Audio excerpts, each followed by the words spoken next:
Bilyeu. All right. Welcome back. I didn't make a post about this one because I wanted this one to be a little bit of a surprise. One of my favorite people is going to be joining us live here in a second. If you guys are in the East Coast, you're getting pummeled with snow, just like I am. I don't know if you could see that, but lots of snow here in Tribeca. If you're anywhere warm, please soak it up and send us your warmth and your goodness and your light. Big Money Energy comes out tomorrow. I know a lot of you overseas have gotten it because I think Amazon shipped it early for some crazy reason. But for the rest of us, it comes out today. So without further ado, let me see if Tommy is here. Let me grab him. Yes, he is. Here we go. 2, 3. Ready, set, go. This is going to be fun. I'm pumped. Also, I eat his nutrition bars all the time. What's up, my man? Hello. What's up? What's up with you, dude? I heard at the beginning of your live that you're somewhere cold right now. Yes, I am. In New York, we were getting nailed with a blizzard. It's fun, actually. It's a little bit different. I was going to say, I'm a little jealous. I'm not going to lie. It's LA is beautiful, but it is essentially always warm. So having That's not terrible. It's not hard to argue when you're there all the time, but I do miss a bit of weather. Yeah. Listen, man, thank you so much for doing this. And I want to be cognizant of your time. For people on my side who may or may not know, Quest has been big for me over the years. I think I should have probably eaten more food than I did because I would just survive on Quest bars all day. But could you tell people for a short little elevator pitch on kind of growing up in the obese family, the way you talk about that led you towards building Quest and what that was like? Yeah, of course. So grew up in Tacoma, Washington, and had a morbidly obese family, and really was trying to find a way to get into film. And I met these two very successful entrepreneurs, and they said, look, you're coming to the world with your hand out. And if you want to control the art, you have to control the resources. So why don't you come with us and get rich? And I thought, that sounds amazing. I'm going to do exactly that. I thought it would take 18 months. It took 15 years, but it worked. And we built several companies, but the one that really was just the explosive growth was Quest. And so the key is whenever you're building a company to have a big why, there's some reason why on a Friday night at 2 a.m. you're going to show up and you're going to keep fighting. Yeah. And so my partner was the one that was really hardcore about nutrition, research, all of that. And for me to find a way to really connect, it was about, okay, if I think of it as the mission of the company is to end metabolic disease, I can get up and fight for that because, ultimately what I wanted to do was save my mom and my sister. And so at 2 a.m. on a Friday night, I wasn't thinking about money or the company. I was thinking about my mom and my sister. And so that makes it a lot easier to go ham. Now, I don't know. I'd be interested to know if anybody in the audience, is hearing feedback. I see people are. You're going to have to put headphones in because what's happening is when I speak, your speakers are picking up me speaking. Got it. Sorry, I'll put my headphones in. No worries. It was a good mental exercise for me to see if I could keep talking even with the phone in my ear. But all right, we should be good now. All right, much better. And so you started Quest in what year? That we launched in 2010, but we started getting really serious with the planning and the formulation in 2009. Nice. And what's the trajectory been like since then? I mean, it's been 11 years now. So we grew by 57,000% in our first 3 years alone. We went from no employees to 3,000 employees in 5 years. We have done, to be honest, so I left 4 years ago. And even before I left, we had done over $1 billion in revenue. So I can only imagine that it's multiple billions at this point. It was an absolute rocket ship to the moon. It was a very thrilling and exciting ride. Super stoked to have been a part of it. And then a year ago, we sold the company. So nice. Now I've started a new company called Impact Theory. And that's, that's my day-to-day. Nice. Before we get to Impact Theory, and I only have you for a short period of time, and I have 40,000 questions to ask you. But what advice do you give to anybody who, let's say, came out of 2020 either jobless or realizing that they don't really want to go back to the job that they had, or have a newfound lease on life for some reason, and they want to start their own thing? Like, I just started my own company after 12 years of working for somebody else, and I started it over this past summer. What would you say to all those people, from someone who's super, super successful and so many people look up to you? Well, so the only real answer is to get so good at something that you can't be denied. So one of my favorite quotes is Kobe Bryant, and he said, the perfect quote for somebody starting a business: "Boos don't block dunks."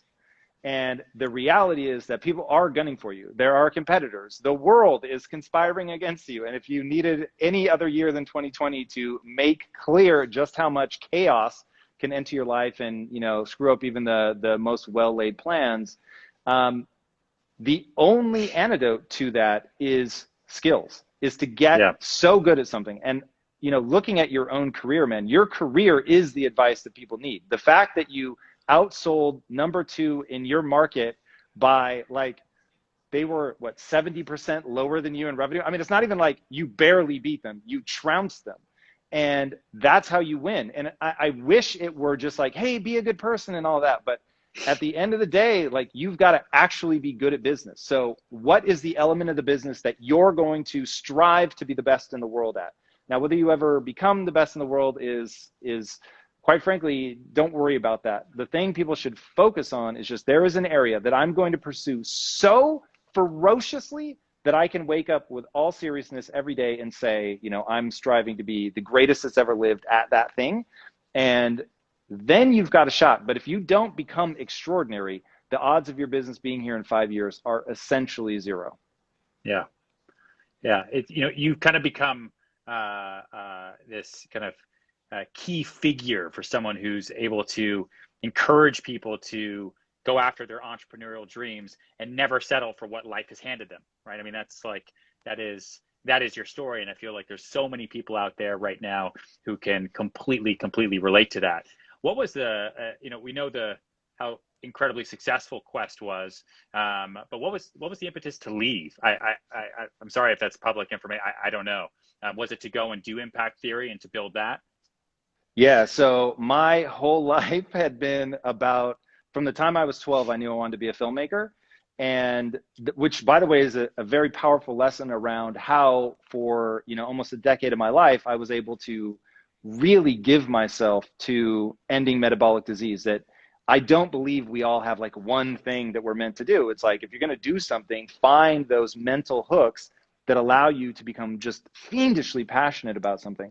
But from the time I was 12, I knew I wanted to be a filmmaker. I wanted to control it. So I needed the capital to build a studio. It's, you know, very naive of me in, you know, my early 20s to think that, but that really was like the thing I wanted to do. So we had achieved just this extraordinary level of success, and I had the capital. So it got to the point where my partners and I didn't share a vision for how to move forward. We were so financially well off that we didn't have to. And so we had built a studio inside Quest, and I said, hey, let me spin that off into a standalone company. So 4 years ago, that's what I did, took that and started Impact Theory, and here we are. You know, and Quest ended up continuing to be just an extraordinary success story, and I've been able to leverage that now to build something new. But that was why I left in the end. Got it. That makes sense. In impact theory, you have your I think you call it your belief system. And one of the things that you say there is, I can't remember what name it is, but it's building your self-esteem around being right all the time is going to lead to making mistakes and poor decision making, right? Oh, yes. Yeah. So that whole belief, so the 25-point belief system, which anybody can download if you go to impacttheory.com, is about, and everybody should, by the way. Too kind, is about the things that I had to do to my own mind in order to be successful. So I think part of the reason, going back to what you were saying earlier, and I hope you're right about sort of what I represent in the landscape of mindset or self-help or entrepreneurship, is, you know, that anybody can do it. So another quote that I love is, you can't make a racehorse out of a pig, but you can make a really fast pig. And my life is about becoming a fast pig. And so those 25 points are what you have to do to become either the greatest. Like if you've got an aptitude for the thing you're pursuing, maybe you really can't become the greatest. But failing that, you can at least become the fast pig. And that one in particular is incredibly important, because what you build your self-esteem around matters, because everybody is going to pursue feeling good about themselves. And if you're pursuing being right, being smart, being worthy, anything like that, it's incredibly fragile. And there's a book, and the reason it's fragile, by the way, is you're always going to meet somebody better, stronger, faster, whatever. And if when you encounter that person, it damages your self-esteem, it's going to make you back off, right? Because you're going to lose a bit of your swagger, a bit of your confidence. So the only solution is to build your swagger around something that's what Nassim Taleb would call anti-fragile, meaning the more it's attacked, the stronger it becomes. And that, to me, the only thing I have found, and I'm open if somebody has a better idea, but the only thing I found that's anti-fragile is to be the learner. So if you pride yourself on admitting when you're wrong, you pride yourself on looking for the holes in your game, you pride yourself on getting better, not being great, but you pride yourself on getting better every day. Now, on a long enough timeline, you really can, it's insane how far the average person can go if they just dedicate themselves day after day, month after month, year after year to getting better. I want to be a fast pig. I love that. We have in this book, which I wrote, which is taped to my hand, which we wrote during quarantine. Nice. I had some time. I didn't have to show apartments or film a TV show. I got to sit there and build a business and write a book. I have these things in there that were just kind of takeaways for me as we were going through it, called codes. So I called them, big money energy codes. In my first book, I called them, selling secrets. And you make me think a lot about one of them, which is big money energy code number 15. Successful people make decisions based on their commitments, and amateurs make decisions based on their feelings. And I think that is interesting. That is right in line with what you just said, right? You can preach about what people do. They feel that something is right and they steer by that. That is, people need to memorize code 15, because I see a lot of people making big mistakes around that one. Yeah. What advice would you give to anyone out there who's listening, but to me specifically? I'm going to be selfish for a second, as a new CEO, because I went from salesperson, large sales team leader, to biting off this massive nutrition bar called a new company, and now I run the whole thing. What advice would you have for me in my first year? I'm 4 months into it. Okay, so I have a lot. I'll go fast. Oh God. Anything that you want more info on, let me know. But number one, your culture matters, and your culture matters a lot, and you need to write it down, which is lesson number 2. You're only as good as what you write down. So you need to write down your culture. You need to make sure that everybody adheres to your culture, because, my friend, I promise you, no matter how good you are at your business, if you want to hate your life, allow the culture of your company to become toxic. People do not leave companies because they hate their job. They leave companies because they hate their boss. Now, what ends up happening, even though you are the boss, you can hire and fire as you see fit. If you let toxicity get into your company, there's no protection. Running the company or not, you will end up hating going into work every day. I have run the experiment for you. I'm speaking from experience. So you have to be very careful about, okay, this is the kind of person I want to be around, and hold to it like fast as fast gets, because inevitably you can find people that have skills, you can find people that have talent, but people that you want to be around, people that are going to show up and bust their ass, like that's harder. And if you have a particular way that you like things, like if you know that your success is predicated on XYZ, and that the only way for you to thrive, and look, you're the golden goose, right? And the golden egg. So it's like you've got to protect you being able to perform at your highest. And if you know that you operate in a certain way, you want to make sure that you carve that out. Number 2, hire amazing people with amazing attitudes. Getting the right people is way more important than hiring people fast. This is, again, I've run the experiment. I know what it looks like on both sides of the fence. Yeah. I would rather grow more slowly and get the right people in the company in the right positions than not. Delegate anything you can conceivably delegate. Do not try to do everything yourself. Only do the thing that's your secret sauce, right? Yep. Like whatever it is that makes you you, the TV show, maybe you're just really good with a customer. Maybe nobody can make the sales brochure or the sales video like you. I don't know. Whatever your secret sauce is, keep doing that. But then have the other stuff handled by everybody else. And running a company is, as Jeff Bezos says, there's overhead. So no matter how much you love what you do, there is going to be a certain percentage of your life that is going to suck. And you have to figure out how best to deal with that amount of suck and then try to limit it as much as you can. And this is where people get eaten up, where great people just want out of their company because they're like, I'm doing so many things that I don't want to do. So there's a book called The E-Myth Revisited by Michael E. Gerber. And he talks about how you want to make sure that you're working on your business and not in your business. So make sure that you're constantly freeing yourself up to go do your secret sauce. Now I can keep going. We'll take a breather there, but those are good ones for year one. Sorry, I'm here. I'm just writing, and my paper's far away. Revisited. MBA. I think we just experienced a 17-minute MBA right there. You are the man. I want to let you go, but lastly, I just want to talk for 1 second about, and you talk about it all the time, about how you built your company for community instead of profit, right? Do I have that right? And then because you did that, you had the culture, you had the best community, you then were able to experience the greatest profit you could have possibly imagined. But community had to come first. We're living in a super weird time where being a good person and making your marketing materials actually value add to people allows you to build an extraordinarily successful business. And the way that I do business would not have worked 25 years ago. I needed social media. I needed to be able to step forward and go, hey, here I am. Here are hundreds of hours of footage, marketing materials, all that I'm just constantly pumping out into the universe that I'm not selling to you. I'm just trying to give away as much value as I can because of one thing that just happens to be true about the human condition, which is if you add enough value to somebody's life that they walk around saying, yo, my life is actually better because of Ryan, they're going to go out of their way to give you that next bit of business, to buy your product, whatever. And that's how you begin to differentiate yourself. And if you are wired to love to see other people win, it's going to be amazing. If you're more predatory by nature, if you're like a little slick salesman, it's not going to play well. You can get short-term wins. I will not deny that. But on the long run, you're going to get hammered. For sure. One thing before I let you go, people keep asking, when you say culture, I could talk to you for like 12 hours. When you say culture, do you mean, when you come and work for us, our culture is we are kind and hardworking and hoorah, or do you mean something totally different? No, you're right on the money.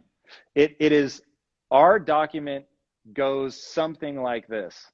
At Impact Theory, we look for 3 qualities. We look for massive ambition. We look for the drive to see that ambition to fruition, and we look for compassion. Normally, drive and ambition come partnered with competitiveness, which I love. I love me some competitiveness, but not at the sake of your team. We operate as a team. I don't refer to people as employees. I'm not looking for deference. Now, because of who I am, if I have the right idea, then hopefully the right idea wins. It should win every time. But anybody should be able to question me. Now, having said that, I'm looking for, and I don't know how you feel about swearing, but I am looking for the most hardcore motherfuckers on the planet. And if that isn't you, I get it. Like, if you want to go live a stress-free life, I highly encourage it. That you should chase that dream. I'm not offering that dream. Correct. I am looking for people to have something to prove, not to me, to themselves. They want to go hard. I have a belief that life is about one simple thing: taking your potential and turning it into actual usable skill set, and then serving something bigger than yourself. That's it. That's what Impact Theory is about. I'm expecting people to be on board with that. The language is very intense in our culture document, letting people know, like, hey, if you're not excited by the idea of, because we're here to build the next Disney. If you're not excited by something that's going to take 40 years, to like hit the first rung of success, then this is not the place for you. So in the culture document, I'm telling people what it's really like. And there's another element of our culture called principles, taken from Ray Dalio in his book, Principles, where at Impact Theory, you must own your opinion, speak up, or get out. So if you have a criticism, that you're willing to take to your grave. You're not even going to tell your significant other. And you, in impact theory, you have an obligation to voice that directly to the person that you have that beef with. Now, a lot of people cannot handle that, but that is a non-negotiable at impact theory. So making mistakes here, no problem. Love mistakes. We always say, dent the car, don't total it. But I will try to be making sure that we put people in a situation where they're not going to total the car. But we need people that will say hard things, that will hear hard things, that are prepared to rate people in real time across like 25 different variables all day, every day. So we're basically creating a sports card tally on each other using a tool created by Ray Dalio, again, called the dot collector. So anyway, that's how we outline it. It's ultra hardcore. So you want to tell people, what is it really going to be like to be here? What is expected of you? And, you know, what does it look like to be a good member of your team? And then conversely, what does it look like to be a bad member of the team? And then just stick to it. Dude, you are refreshingly honest, man. Talking to you is awesome, and I can just see from the comments here, people are have loved everything you said. I don't want to keep you any longer, man. You are the best. You are great. Everyone should go to impacttheory.com and listen to your words and read your stuff. It's huge, and I do believe you're going to get there way sooner than 40 years, though. 40 is a long time from now, right? Way sooner than 40 years. And if anyone who's listening is around tomorrow night, come to our Big Money Energy book launch party. If I can make this thing a bestseller, I'll take it off my hand because I've been holding it taped to my hand since January 10th. And I'm really ready to let it go. Really ready to let it go. Okay, but the link is in my bio. Damon John from Shark Tank is going to be hosting with me. It's going to be awesome. Tomorrow, 7:30. I'll see you guys all there. Tom, you were the man. Dude, thank you so much for doing this and imparting some of your wisdom on everyone for the last 20 minutes. I know I went a little bit over the time, but like I said, I'm all good. I could talk to you for days. So I'm going to let you go. That was awesome. Thank you so much. Cool. Well, thanks for having me, man. It was absolutely wonderful. All right. Enjoy that weather. Thank you. Enjoy the blizzard. Thanks. Yeah. All right, guys. Peace. Yeah. Bye, everybody.